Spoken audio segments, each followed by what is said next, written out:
Magandang araw! Kumusta na kayong muli mga mag-aaral? Tayo ngayon ay nasa ika-4 na ng linggo ng pagtatalakay sa Araling Panlipunan 7, Kasaysayan ng Asya. Sa araw na ito, muli ko na naman kayong gagabayan kaya siguraduhin ninyong hawak ninyo ang inyong mga learning packets. Ang kasanayan natin para sa araw na ito ay mula sa ating MELS o Most Essential Learning Competencies. Ito ay ang una, nasusuri ang mga yamang likas at mga implikasyon ng kapaligirang pisikal sa pamumuhay ng mga Asyano noon at ngayon. Natapos ng ating talakayan, inaasahan din na inyong matututunan ang una, na ilalarawan ang mga yamang likas sa mga rehiyon sa Asya. Ikalawa, nasusuri ang mga yamang likas at mga implikasyon ng kapaligirang pisikal sa pamumuhay ng mga Asyano noon at ngayon. Bago tayo magsimula sa ating talakayan, magkaroon muna tayo ng isang maikling laro. Pamilyar ba kayo sa larong ito? Tama, ang larong ito ay tinatawag na 4 picks, 1 word. Sa larong ito, aalamin ninyo kung anong uri ng yamang likas ang tinutukoy ng 4 na pictures. At yun ang magsisilbi ninyong clue. Handa na ba kayo? Sige, subukan natin sa unang larawan. Ano kayang uri ng yaman ang ipinakikita ng 4 na larawan na ito?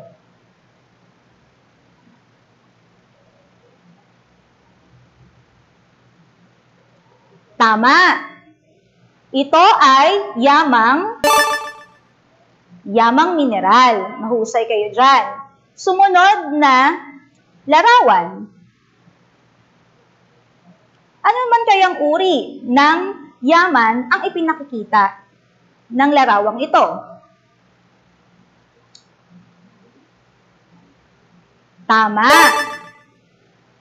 Yamang tubig. Sunod. Ano naman kaya ang yaman na tinutukoy ng 4 na larawan na ito?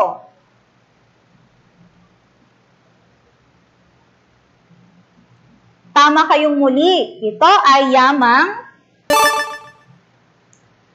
yamang gubat. Para sa araw na ito, ano kaya sa tingin ninyo ang ating tatalakayin batay sa mga larawang ipinakita ko sa inyo? Tama! Ang paksang tatalakayin natin para sa araw na ito ay tungkol sa mga yamang likas ng Asya. At sa araw na ito, sasagutin ninyo ang tanong na ano ang implikasyon ng mga likas na yaman sa pamumuhay ng mga Asyano noon at ngayon? Magkakaiba ang mga likas na yaman sa mga rehiyon sa Asya. Sa Hilagang Asya, mayroong malawak na damuhan na mainam pagpastulan ng mga alagang hayop.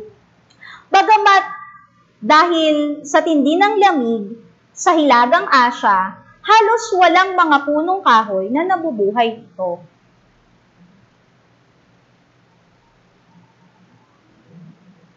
Ang mga troso mula sa Siberia ang tanging yamang gubat sa rehiyong ito.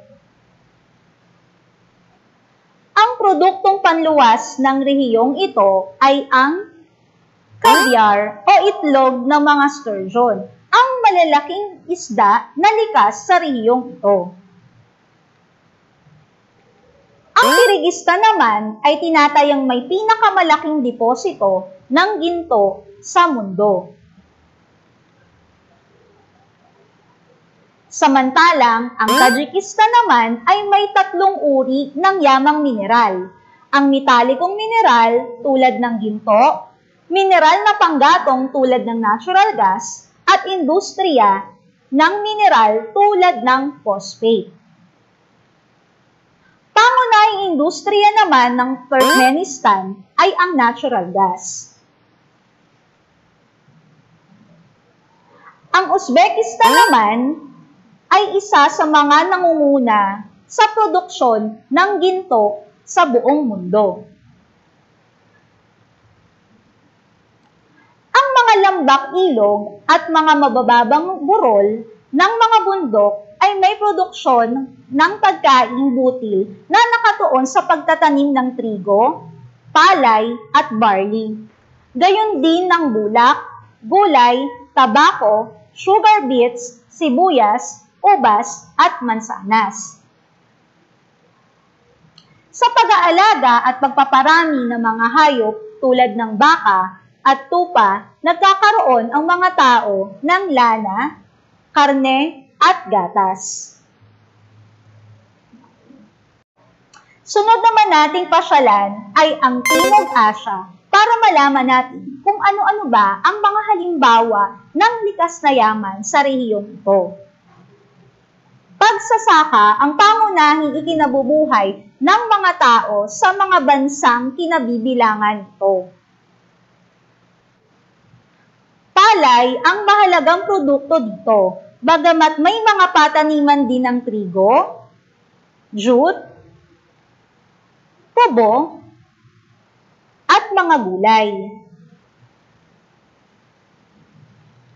Pinakamahalagang likas na yaman sa India, ang mga lupa lalo na't higit ang mga kapatagan at lambak na pinagyayaman ng mga ilog ng Indus, Ganges at Brahmaputra.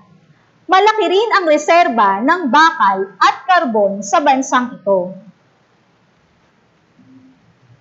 Sa mga baybaying dagat ng Pakistan ay matatagpuan ang mga gubat-bakawan. Makapal at mayabong ang gubat sa timog kanlurang Sri Lanka na itik sa puno ng mahogany at iba't ibang uri ng palm. Sa gitnang bahagi ng Sri Lanka, lalo na sa mataas na lugar, ay makikita ang mga kagubatang evergreen, samantalang sa hilaga at silangang bahagi nito ay naroon ang mga punong ebony at satinwood. Sa ibang bahagi ng rehiyon tulad ng Afghanistan at Bangladesh ay may paghahayupan o pag-aalaga ng mga hayop. Malaki ang pakinabang ng Indian Ocean sa rehiyon dahil sa pagtustos nito ng iba't ibang yamang dagat. Ang mga pangunahing yamang mineral din sa Timog Asya ay ang batong, apog, bakal, carbon, natural gas, langis, tanso, asin, at ginseng. Sa Timog Silangang Asya naman ay may lupain ng Myanmar at Brunei na malawak ang kagubatan. Tinatayang nasa 84% ng kagubatan sa Brunei ang nagsisilbing panirahan ng iba't ibang uri ng unggoy, ibon, at reptile. Sa kagubatan naman ng Myanmar ay matatagpuan ang napakaraming puno ng teak sa buong mundo. Matatagpuan din sa mga lambak ng Irrawaddy River at Sitang River, ang pinakamatabang lupa sa Myanmar. Samantalang sa Pilipinas ay maraming puno ng palm, mga kahoy, gaya ng apitong, yakal, kamagong, ipil, pulang nara. At sa bansang Pilipinas din ay nangunguna sa buong mundo sa produksyon ng langis ng niyog at kopra. Ang kalabaw, baka, baboy, kabayo, kambing at manok ang karaniwang inaalagaang hayop sa rehiyong ito. Sa paligid ng Mekong River at Tonle Sap ay may iba't ibang pananim. Ang ilog na ito o mga ilog na ito ay matatagpuan sa Cambodia. Sa yamang mineral, malaki ang deposito ng langis at natural gas sa Indonesia at ang mahigit na 80% ng langis sa Timog Asya ay nanggagaling sa bansang ito. Gayon din ang mahigit na 35% ng liquefied gas sa buong daigdig.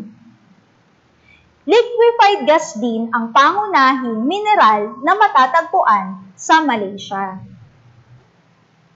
Sunod naman nating puntahan ang Silangang Asya.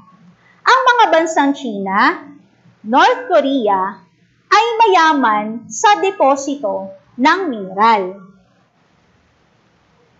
Nasa China ang pinakamalaking reserba ng antimony, magnesium, tungsten at carbon sa buong daigdig.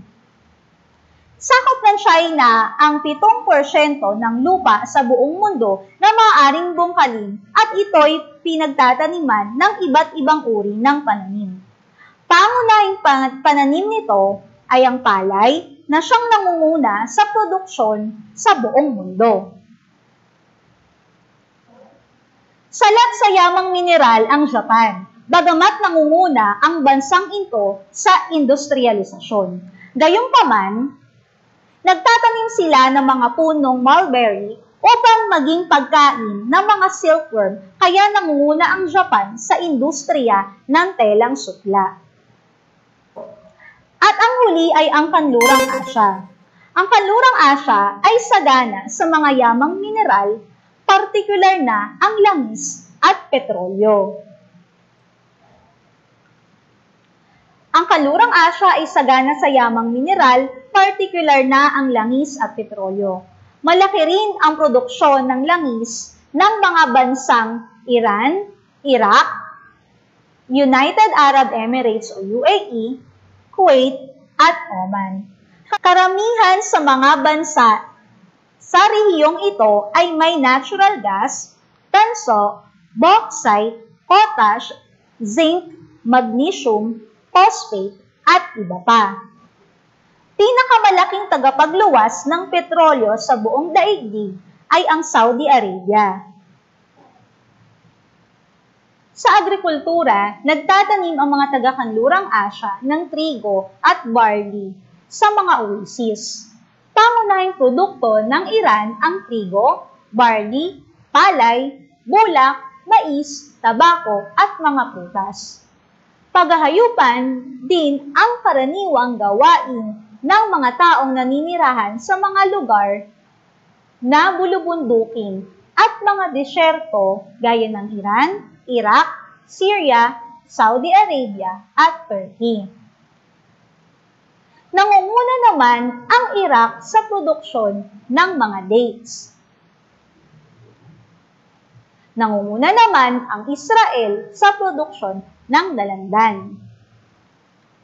Ayan, natunghayan na ninyo ang mga likas na yaman ng mga rehiyon sa Asya.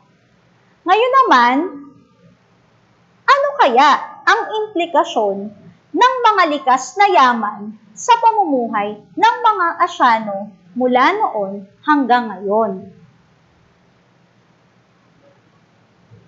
Tama. Sa agrikultura, pinagmumulan ng pagkain ang mga likas na yaman.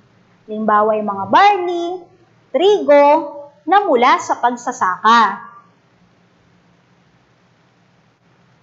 Sunod ay matutugunan ng mga pangangailangan ng mga bansang may malawak at matabang lupa. Sunod naman, gumagamit ng makabagong makinarya sa pagpapalaki ng produksyon. Kaya ang mga implikasyon ng kapaligiran sa pamumuhay ng mga Asyano. Yan. Sa larangan ng ekonomiya naman,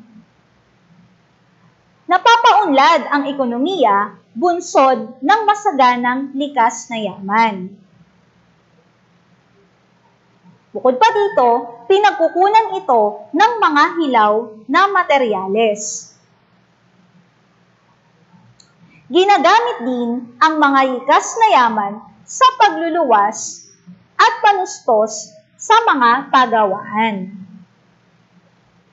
At huli, ginagamit ang tradisyonal at makabagong teknolohiya sa pagpapataas ng antas ng pambansang kita.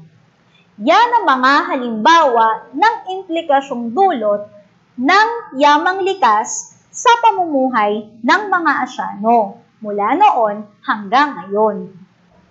At dito nagtatapos ang ating aralin patungkol sa mga likas na yaman sa Asya at ang implikasyon ng kapaligirang pisikal sa pamumuhay ng mga Asyano noon at ngayon. Ngayon naman, ako ay mag-iiwan sa inyo ng isang katanungan. Bilang isang mag-aaral, ano kaya ang iyong magagawa upang malinang ang kapaligiran sa komunidad na iyong kinabibilangan? At dyan nagtatapos ang ating aralin. Hanggang sa muli nating pagkikita, paalam!